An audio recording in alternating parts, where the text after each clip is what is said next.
Hello students. तो last class में हम एक टॉपिक शुरू किया था जिसका नाम था रक्त एवं परिसंचरण तंत्र। तो रक्त के बारे में हम जान चुके थे, रक्त किन किन घटकों से मिलकर के बना होता है। तो वहाँ अपन ने जाना था कि दो प्रकार के घटक हैं जिनसे रक्त मिलकर बना होता है, एक होता है प्लाज्मा और एक होता है रक्त कणिकाएँ। तो प्लाज्मा और रक्त कणिकाओं के बारे में हम पढ़ चुके थे। रक्त कणिकाएँ जो होती तीन प्रकार की होती हैं, WBC, RBC तथा प्लेटलेट्स। तो चलिए आज पढ़ते हैं अपन रक्त परिसंचरण के बारे में।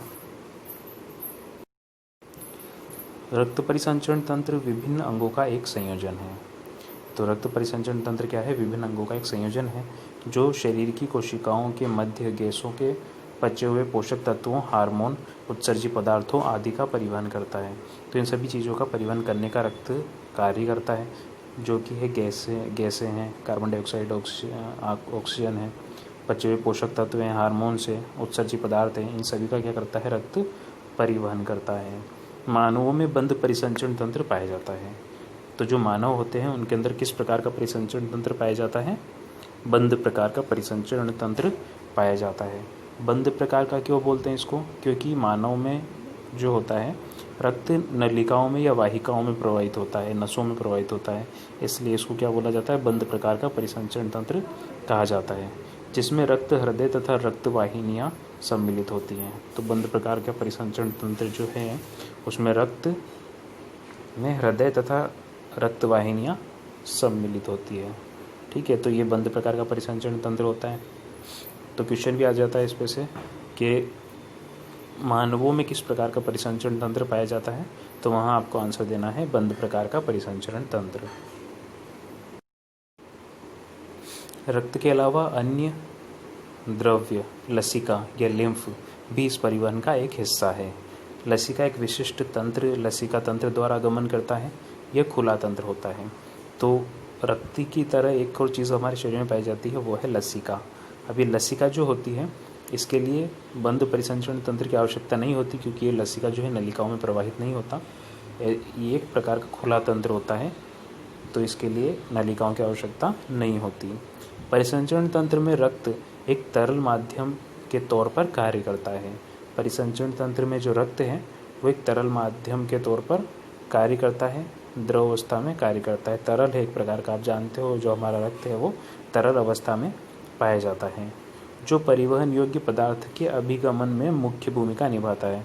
तो जो तरल पदार्थों में परिवहन के योग्य पदार्थ हैं, जैसे गैसें हैं, पोषक तत्व हैं, इनका परिवहन करने में मुख्य भूमिका ये निभाता है, यही इसका कार्य होता है। हृदय इस तंत्र का केंद्र है। तो जो हमारा हृदय है वो इस पूरे परिसंचरण तंत्र का क्या होता है? केंद्र होता है, जो रुधिर को निरंतर रक्त वाहिनियों में पंप करता है। और हृदय का क्या कार्य है? पंप करने का कार्य है। एक तरह से एक मोटर या एक पंप की तरह हमारा हृदय जो होता है वो कार्य करता है, जो कि हृदय को पूरे शरीर में भेजने का कार्य करता है। ठीक है, तो हृदय इस तंत्र का केंद्र है जो रुधिर को निरंतर रक्त वाहिकाओं में पंप करता रहता है, ये इसका कार्य होता है। तो आइए परिसंचरण तंत्र को अपन एक चित्र के माध्यम से पहले समझ लेते हैं, फिर आगे चलेंगे।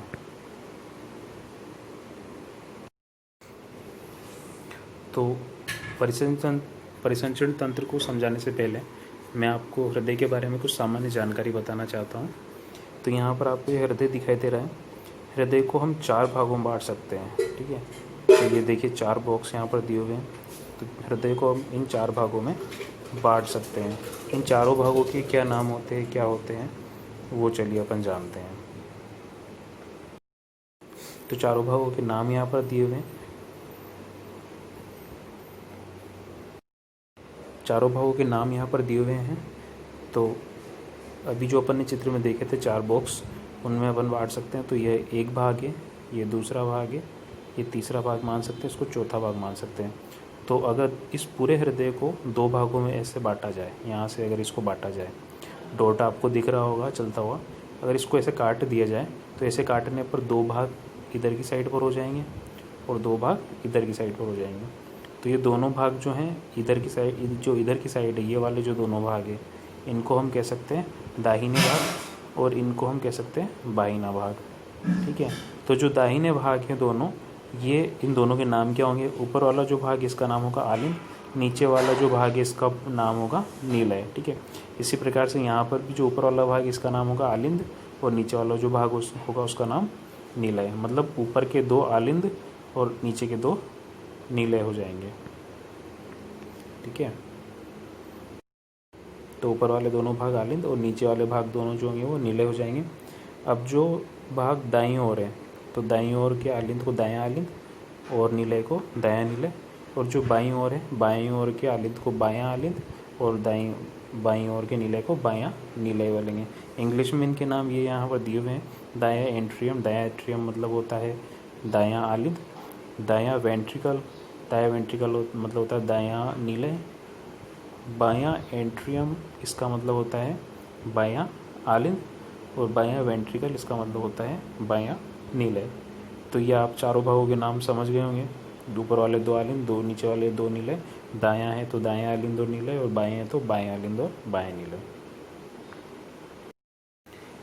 तो चलिए समझते चित्र के माध्यम से रक्त परिसंचरण तंत्र को। तो अपना जो रक्त परिसंचरण तंत्र इस प्रकार का होता है। ये रक्त परिसंचरण तंत्र जो है, एक एक भाग को इसको देखते हैं। पहला भाग है ये वाला भाग। तो देखिए पहला भाग है ये वाला भाग। ये वाला भाग जो है ये ऊतक है, मतलब यहाँ सभी प्रकार की कोशिकाएं होती हैं। कोशिकाएं क्या करती है, ऑक्सीजन को लेती है और कार्बन डाइऑक्साइड को छोड़ती है। तो ध्यान रखें क्या करती है, रिपीट करें मेरे साथ। ऑक्सीजन को लेती है और कार्बन डाइऑक्साइड को छोड़ती है। जो ये वाला भाग है ऊतक की कोशिकाएं जो होती हैं ऑक्सीजन को लेती है और कार्बन डाइऑक्साइड को छोड़ती है। बीच वाले भाग को देखोगे तो आप हृदय है। हृदय 4 भागों में बटा रहता है। अभी मैंने आपको बताया था आलिंद नीलय और आलिंद नीलय, बाएं आलिंद नीलय और दाएं आलिंद नीलय, ठीक है। तो ये चारों भाग हो जाते हैं। ऊपर आप देखोगे तो फेफड़े दिखाई दे रहे हैं। फेफड़े यहाँ पर होते हैं। फेफड़ों के अंदर क्या होता है, फेफड़ों के अंदर जो होता है ऑक्सीजन तथा कार्बन डाइऑक्साइड का रक्त से आदान प्रदान होता है। तो अशुद्ध रक्त यहाँ पर आता है जिसमें कार्बन डाइऑक्साइड होती है। तो कार्बन डाइऑक्साइड को तो ये फेफड़े ग्रहण कर लेते हैं, ले लेते हैं, रक्त में से निकाल लेते हैं और ऑक्सीजन को उस रक्त में डाल देते हैं। ऑक्सीजन मिक्स होने के बाद जो रक्त होता है वो कैसा हो जाता है, शुद्ध हो जाता है यहाँ पर, ठीक है। तो ऑक्सीजन रक्त में मिला दी जाती है, कार्बन डाइऑक्साइड निकाल दी जाती है और शुद्ध होने के बाद उसको आगे भेज दिया जाता है। तो तीनों अंग अपन ने देख लिए, तीनों अंग के कार्य क्या क्या है वो भी देख लिए। वापिस आप पीछे करके भी इसको देख सकते हो अगर आपको कोई कन्फ्यूजन हो तो चलिए आगे देखते हैं। अब वापिस आ जाते हैं अपन नीचे वाले भाग पे, जो अपने ऊतक वाला भाग है। देखिए ऊतक लिखा हुआ है यहाँ पर। ये ऊतक वाला जो भाग है, यहाँ पर जो रक्त आता है उस रक्त में ऑक्सीजन होती है। अब ये ऊतक की कोशिकाएं क्या करती हैं, उस रक्त में आने वाली ऑक्सीजन को, जो रक्त में आई है उस ऑक्सीजन को तो ले लेती हैं और रक्त में ऑक्सीजन को लेकर के क्या उसमें क्या छोड़ देती है, उस रक्त में कार्बन डाइऑक्साइड को छोड़ देती है। तो ऑक्सीजन को रक्त में से खींच के कार्बन डाइऑक्साइड उसमें मिक्स कर देती है, छोड़ देती है। फिर वो जो रक्त होता है वो अशुद्ध हो जाता है, क्योंकि अब उसमें क्या है, कार्बन डाइऑक्साइड है। पहले क्या थी, उसमें ऑक्सीजन थी। तो उस कार्बन डाइऑक्साइड को प्राप्त करके वो रक्त अशुद्ध हो जाता है और कार्बन डाइऑक्साइड जनित जो रक्त होता है, कार्बन डाइऑक्साइड वाला जो रक्त होता है वो शिरा के माध्यम से हृदय में भेज दिया जाता है। देखिए तो शिरा के माध्यम से रक्त जो है हृदय में जा रहा है इस प्रकार से, इन नलिकाओं के माध्यम से। ये जो नलिका है इसको क्या नाम दिया है, शिरा, और इसके माध्यम से रक्त जो है हृदय में आ जाता है। हृदय में आने के बाद ये आता है दाएं आलिंद में और दाएं आलिंद से आता है फिर दाएं नीलय में, ठीक है। पहले तो आलिंद में आएगा, आलिंद आ से आना, ऐसे ट्रिक से आप समझ सकते हो। आलिंद में रक्त आता है, आ से आना, और फिर कहाँ आता है, नीलय में आता है। और नी से निकलना भी होता है, तो नी से नीलय और नी से निकलना। तो फिर नीलय से ये रक्त वापस से निकल जाता है और निकल के कहाँ जाता है, इस नलिका में इस प्रकार से आता है। तो देखिए नलिका आपको दिख रही है, डॉट को देखिए, जिस प्रकार से डॉट चल रहा है उसी प्रकार से आपको देखना है। तो ये इस प्रकार से रक्त जाता है। तो नीले से रक्त क्या होता है, निकल जाता है और निकल करके अब ये जा कहाँ रहा है, फेफड़ों में। तो देखिए ये रक्त यहाँ से निकल के कहाँ जा रहा है, फेफड़ों में जा रहा है। फेफड़ों में जो ले जा रही है उस धमनी का नाम क्या है, फुफ्फुसी धमनी, ठीक है। इस धमनी का नाम क्या है, फुफ्फुसी धमनी है। फुफ्फुसी धमनी रक्त को कहाँ लेके जा रही है, फेफड़ों में लेकर के जा रही है। फेफड़ों में जब ये रक्त जाएगा तो आपको पता है ये कौन सा रक्त था, कार्बन डाइऑक्साइड वाला रक्त था। कार्बन डाइऑक्साइड मिक्स थी इसमें, अशुद्ध रक्त था। तो ये अशुद्ध रक्त ही है अभी, और अशुद्ध रक्त अब कहाँ आया, फेफड़ों में आया। फेफड़ों में क्या होगा, कार्बन डाइऑक्साइड तो इसमें से निकाल ली जाएगी और ऑक्सीजन इसमें मिक्स कर दी जाएगी। तो ऑक्सीजन जैसे इसमें मिक्स की जाएगी वैसे ये रक्त कैसा हो जाएगा, शुद्ध हो जाएगा, और यहाँ से इस शुद्ध रक्त को वापस से भेज दिया जाएगा हृदय में। ठीक है, देखिए ये वापस जा रहा है हृदय में। तो ये रक्त जब शुद्ध होकर के ये हृदय में जा रहा है तो कौन सी शिरा से जा रहा है, कौन सी नलिका से जा रहा है, उसका नाम है फुफ्फुसी शिरा। कौन सी नलिका से जा रहा है, फुफ्फुसी शिरा से जा रहा है। अब ये रक्त जो है शुद्ध रक्त है। शुद्ध रक्त जो है हृदय के दाहिने भाग में जाता है। ठीक है, राइट पार्ट में जाता है, राइट वाले पार्ट में जाता है, दाहिने भाग में जाता है, सॉरी दाहिने भाग में नहीं जाता, बाएं भाग में जाता है। ठीक है, तो ये जो रक्त जाएगा ये बाएं भाग में जाएगा, और बाएं भाग के हृदय के कौन से भाग में जाएगा, आलिंद में जाएगा। जैसा कि मैंने आपको बताया था आलिंद में रक्त आता है, तो बाईं आलिंद में शुद्ध रक्त ये चला जाएगा। उसके बाद आलिंद से जाएगा नीलय में, बाएं नीलय में रक्त चला जाएगा, और बाएं नीलय में जब ये जाएगा तो यहाँ से बाएं नीलय से रक्त फिर जाएगा आपके इस नलिका में। ठीक है, इस नलिका में ये क्या है, धमनी है। धमनी क्या करती है, रक्त को वापस शरीर की ऊतकों तक ले जाने का कार्य करती है। तो ये धमनी जो है, इस धमनी से रक्त वापस शरीर के ऊतकों में चला जाएगा। तो ये ऑक्सीजनित रक्त अब कहाँ चला गया, ऊतकों में चला गया, और ऊतकों में जाने के बाद फिर से इसमें क्या होगा, ऑक्सीजन थी अभी, तो ऑक्सीजन को ग्रहण कर लेगी कोशिकाएं, और इसमें क्या मिक्स कर देगी, कार्बन डाइऑक्साइड मिक्स कर देगी। कार्बन डाइऑक्साइड वाला रक्त जो होगा वो शिरा के माध्यम से कहाँ चला जाएगा, दाहिने आलिंद में चला जाएगा, फिर नीलय में चला जाएगा, नीलय से वापस से कहाँ जाएगा, ये फेफड़ों में चला जाएगा। फेफड़ों में वापस इसमें क्या होगा, ऑक्सीजन को मिक्स कर दिया जाएगा, कार्बन डाइऑक्साइड को निकाल लिया जाएगा श्वसन की प्रक्रिया के द्वारा, और जब ऑक्सीजन मिक्स कर दी जाएगी तो पुनः ये हृदय में जाएगा, और हृदय में फुफ्फुसी शिरा के माध्यम से कहाँ में चला जाएगा, हृदय में चला जाएगा, और हृदय में जाकर के बाएं आलिंद में जाएगा, फिर बाएं नीलय में जाएगा, और बाएं नीलय से रक्त पुनः शरीर के विभिन्न ऊतकों तक भेज दिया जाएगा। तो ये चक्र जो है इसी प्रकार से चलता रहता है। तो ये आपका हृदय को अभी अपन ने देखा था चित्र के माध्यम से कि इसको हमने चार भागों में डिवाइड कर दिया था इस प्रकार से। एक भाग ये था, एक भाग ये था, एक भाग ये था, और एक भाग ये था। तो ये जो चारों भाग थे, इन चारों भागों को अपन ने नाम भी दिए थे, दायां आलिंद, ठीक है, बायां आलिंद, बायां नीलय, और दायां नीलय। ये वाला जो पार्ट था वो दायां नीलय था। ठीक है, ये नीचे नाम लिखा हुआ है, तो ये दायां नीलय था।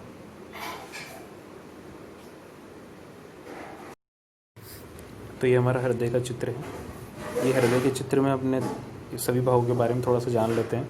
शिरा के बारे में भी मैंने बताया था कि शिराएं क्या करती है, रक्त को लेकर के आती है, धमनियाँ क्या करती है, रक्त को लेकर के जाती है। तो यहाँ सबसे ऊपर ही एक भाग दिखा हुआ है महाशिरा। महाशिरा ये रही जो कि रक्त को लेकर के आएगी।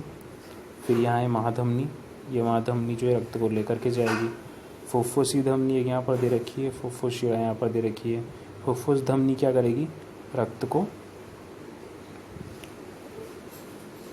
लेकर के जाएगी फुफ्फुस तक, और फुफ्फुसी शिरा क्या होगी, ये रक्त को लेकर के आएगी। तो तीर के चिन्ह यहाँ पर दिए हुए हैं, जिससे आप समझ सकते हो कौन रक्त को ला रही है, कौन रक्त को लेकर के जा रही है।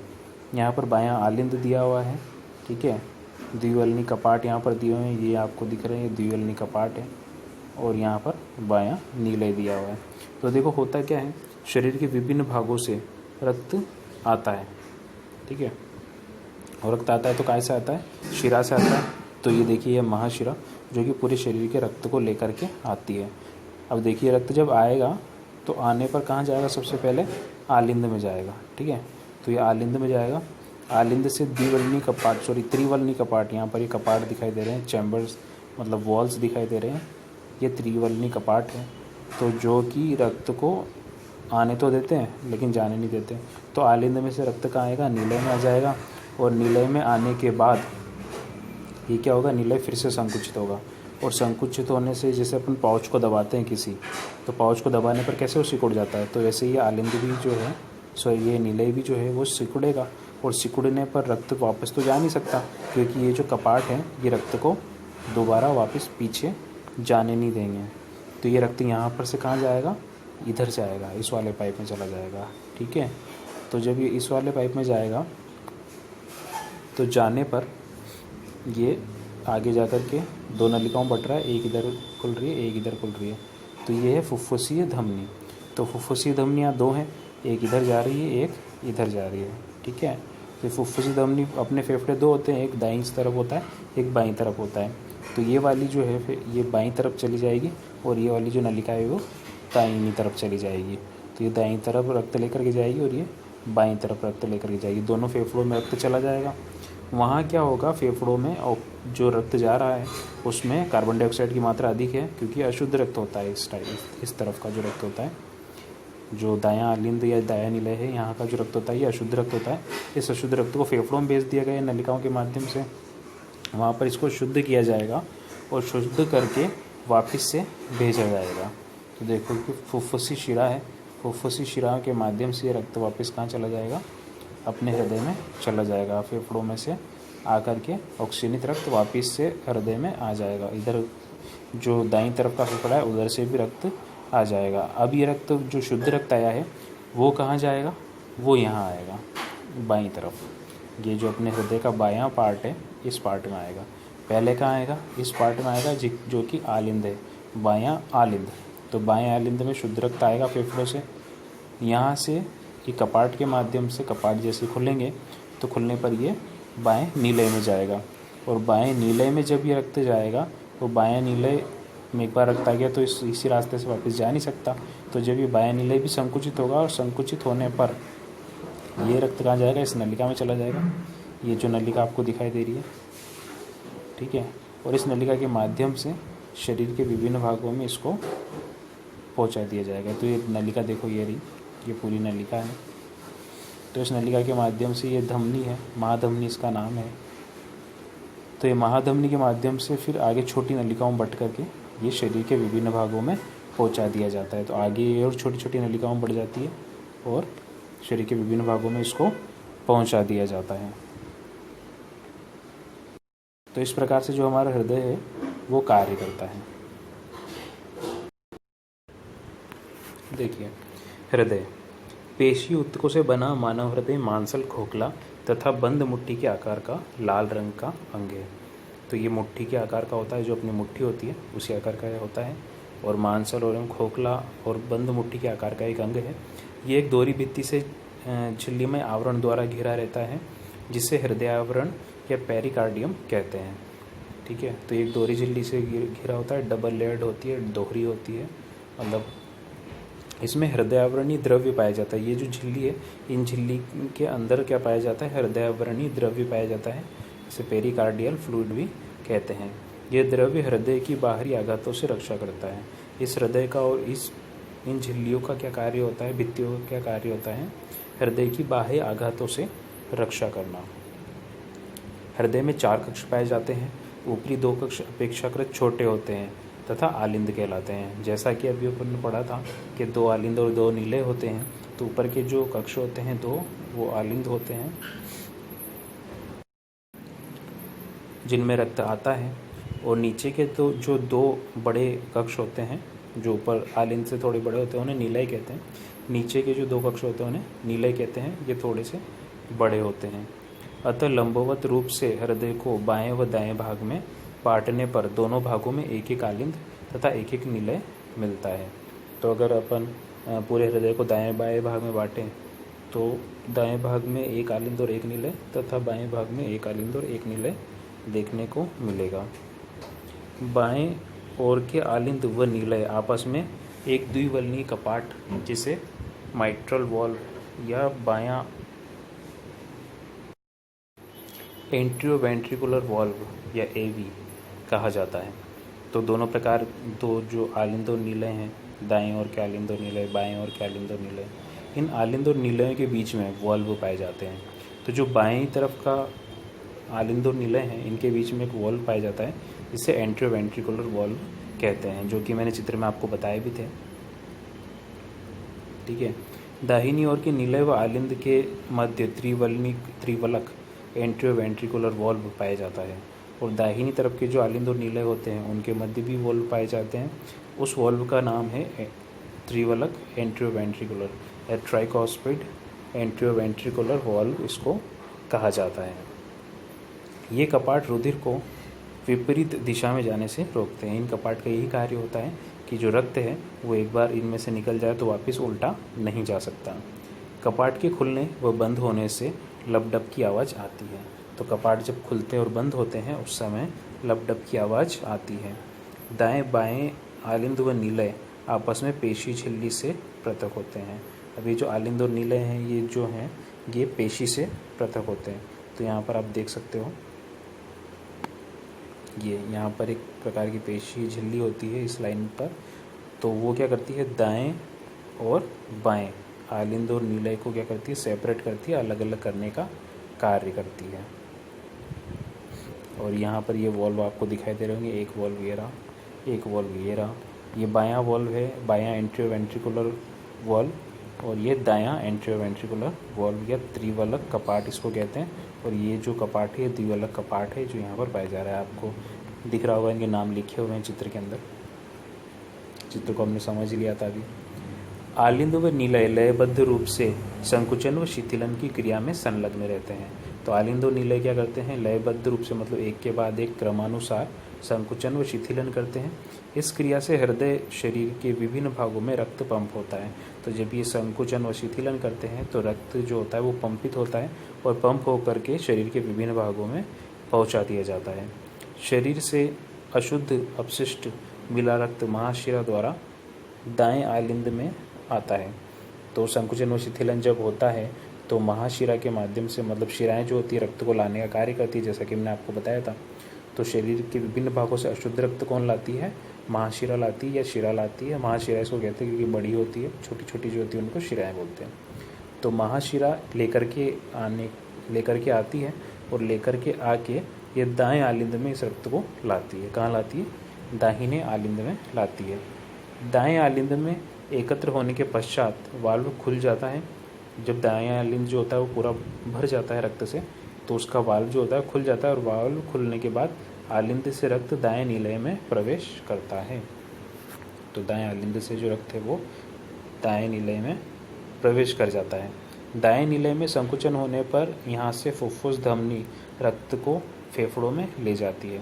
तो और जब यहाँ इस निलय में भरने के बाद रक्त में फिर से संकुचन होता है और संकुचन होने के बाद ये रक्त वापस से फेफड़ों में ले जाया जाता है। ठीक है, किसके माध्यम से, फुफ्फुसी धमनी के माध्यम से इसको ले जाया जाता है फेफड़ों में। और फेफड़ों में जाकर के शुद्धिकरण का काम होगा इसका।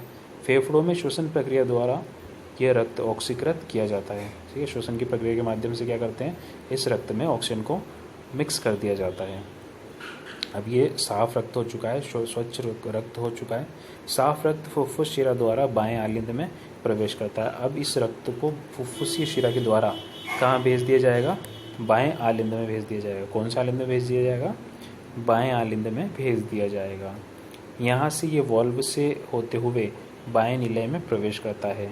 यहाँ भी आलिंद के नीचे एक निलय भी है, तो यहाँ से वॉल्व से होते हुए ये रक्त कहाँ चला जाता है, निलय में, बाएं निलय में चला जाता है। निलय के संकुचन के कारण महाधमनी द्वारा रक्त शरीर में प्रवाहित होने भेजा जाता है। फिर यहाँ निलय में संकुचित होता है और यहाँ संकुचन होने पर महाधमनी के माध्यम से यह रक्त शरीर के विभिन्न भागों में पहुँचा दिया जाता है। यह चक्र निरंतर चलता रहता है। तो जो अभी अपन ने देखा, ये परिसंचरण तंत्र वाले चित्र में अपन ने अभी समझा था, वही सारी बातें हैं, ये कुछ नया नहीं है। इस चक्र को हृदय चक्र कहा जाता है। इस चक्र को किस नाम से जाना जाता है, हृदय चक्र के नाम से जाना जाता है। हृदय में होने वाले संकुचन को प्रकुंचन तथा शिथिलावस्था को अनुशिथिलन कहा जाता है।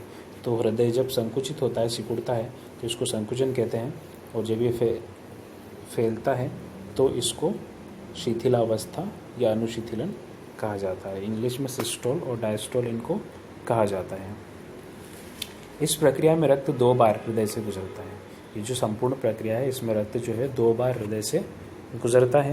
पहले शरीर में हृदय में अशुद्ध रक्त तथा फिर शुद्ध रक्त फेफड़ों से होकर गुजरता है। ठीक है, तो रक्त जो है 2 बार यहाँ पर गुजर रहा है। पहले तो अशुद्ध रक्त आया शरीर के विभिन्न भागों से, वो कहाँ पहुँचाया गया, उनको फेफड़ों में पहुँचाया गया, और फेफड़ों में से शुद्ध होने के बाद वापस से वो कहाँ आता है, हृदय में आता है। तो इस प्रकार से हृदय में से 2 बार होकर के गुजरता है। इसीलिए हमारे अंदर जो परिसंचरण तंत्र पाया जाता है उसको दोहरा परिसंचरण तंत्र कहते हैं। शुद्ध रक्त हृदय में प्रवेशित होता है। शुद्ध रक्त तत्पश्चात बाएं निलय से महाशिरा द्वारा शरीर में वापस भेज दिया जाता है। तो बाएं निलय से महाशिरा के माध्यम से शरीर के विभिन्न भागों में दोबारा से वो जो शुद्ध रक्त आया उसको भेज दिया जाता है। इस प्रकार के परिसंचरण को द्विसंचरण कहा जाता है, क्योंकि रक्त जो है हृदय में 2 बार आ रहा है, इसलिए इस प्रकार के संचरण को द्विसंचरण कहा जाता है। एक फुफ्फुसीय तथा दूसरा दैहिक। एक बार तो फुफ्फुस से आता है, फेफड़ों से आता है, और एक बार पूरे शरीर से रक्त आता है, इसलिए दोहरा परिसंचरण या द्विसंचरण इसको कहा गया है। हृदय पेशी न्यास स्व उत्तेजनी होता है। जो हमारा हृदय पेशी न्यास है जिसके कारण दिल धड़कता है, वो अपने आप ही मतलब स्व उत्तेजित होता है, ऑटोमेटिक होता है, और हृदय की गतिविधियों की गति निर्धारित करता है। और हमारा जो हृदय है इसकी विभिन्न गतिविधियों को निर्धारित करने का कार्य करता है। इसे पेसमेकर कहा जाता है। एक गति प्रेरक या पेसमेकर इसको कहा जाता है। पेसमेकर का क्या कार्य होता है? अपने हृदय को धड़कने के लिए आदेश देना इसका कार्य होता है। ठीक है, कंट्रोल करना इसका कार्य होता है कि हृदय तरीके से सिस्टम से धड़कता रहे, कभी बंद ना हो। तो यही पेसमेकर का कार्य है। नेक्स्ट आपका टॉपिक है रक्त, और रक्त के बारे में हम पढ़ चुके हैं। ठीक है, तो अब हम इसको दोबारा नहीं पढ़ेंगे। रक्त में आरबीसी होती है, डब्ल्यूबीसी होती है, प्लेटलेट्स होती है, ये सारी बातें अपन जान चुके थे। नेक्स्ट टॉपिक है आपका रक्त वाहिकाएँ। रक्त वाहिकाओं को अपन पढ़ लेते हैं। और ये रक्त जो है टॉपिक वही है जो अपन ने पहले पढ़ लिया, और यहाँ पर लिखा भी है, अध्याय में रक्त के बारे में आपको बताया जा चुका है। रक्त वाहिकाएँ, इनको पढ़ते हैं अपन ब्लड वेसल्स। शरीर में रक्त का परिसंचरण वाहिनियों द्वारा होता है। तो नलिकाओं के माध्यम से, वाहिनियों के माध्यम से, जैसा कि मैंने आपको स्टार्टिंग में बताया था, रक्त का परिसंचरण होता है।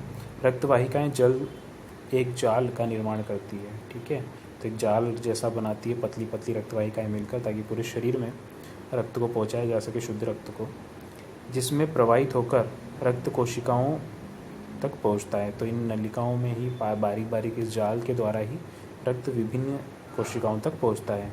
ये 2 प्रकार की होती है नलिकाएं, एक होता है धमनी और एक होता है शिरा। धमनी क्या होती है? वे वाहिकाएं जिनमें ऑक्सीजनित साफ रक्त प्रवाहित होता है, धमनी कहलाती है। तो ऑक्सीजनित साफ रक्त वाली जो नलिकाएं होती हैं उन्हें क्या कहते हैं? धमनी कहते हैं। ये हृदय से रक्त को आगे पहुंचाती है। हृदय से रक्त को ले जाने का काम कौन करती है? धमनियाँ करती है। मतलब हृदय से रक्त जब निकलता है तो कौन सी नलिकाओं के माध्यम से निकलता है? धमनी के माध्यम से। तो धमनी के बारे में आपको एक ही बात ध्यान रखनी है कि जब भी हृदय से रक्त निकलेगा, ये शरीर के विभिन्न भागों में पहुँचाया जाएगा, तो वो धमनी के माध्यम से ही पहुँचाया जाएगा। शिरा की अगर बात करें तो वे वाहिकाएँ जिनमें वी ऑक्सीजनित अपशिष्ट युक्त रक्त प्रवाहित होता है। वी ऑक्सीजनित मतलब कार्बन डाइऑक्साइड वाला, अपशिष्ट रक्त मतलब गंदा जो खून होता है, दूषित जल जो होता है, वो उसमें प्रवाहित होता है। ये रक्त को हृदय की ओर ले जाती है, और इनका कार्य क्या होता है? अशुद्ध रक्त को हृदय की तरफ लेकर जाना। या हृदय में जो लेकर आती हैं वो नलिकाओं को क्या बोलते हैं? शिराएँ बोलते हैं। ठीक है, तो शिरा क्या करती है? हृदय में रक्त को लेकर के आती है। तो शिरा और धमनी में आपको ये बात ध्यान रखनी है, धमनी हृदय से रक्त को लाती है और शिरा हृदय में रक्त को ले जाती है। रक्त वाहिनियाँ ऊतकों अंगों में पहुंचकर कोशिकाओं का विस्तृत समूह बनाती है। तो ये सारी बातें यहीं पर आपका जो परिसंचरण तंत्र है वो कंप्लीट हो गया, और आगे अपन नेक्स्ट क्लास में पढ़ेंगे उत्सर्जन तंत्र के बारे में। तो आज के लिए इतना ही, फिर मिलते हैं नेक्स्ट क्लास में। एक छोटी सी क्लिप मैं आपको यहाँ पर देने वाला हूँ 5 मिनट की, जो कि आप अगर देखोगे तो वो आपको अच्छे से समझ में आ जाएगी कि जो हमारा हृदय है वो किस प्रकार से कार्य करता है। तो उसको भी आप एक बार देख लेना, मैं उसको भी आपके ग्रुप में सेंड कर दूँगा, और साथ में इसको ज़रूर देखना इसको पढ़ने के बाद, ताकि आपको वो अच्छे से समझ में आ जाए। ठीक है अली, आज के लिए इतना ही, मिलते हैं फिर नेक्स्ट क्लास में।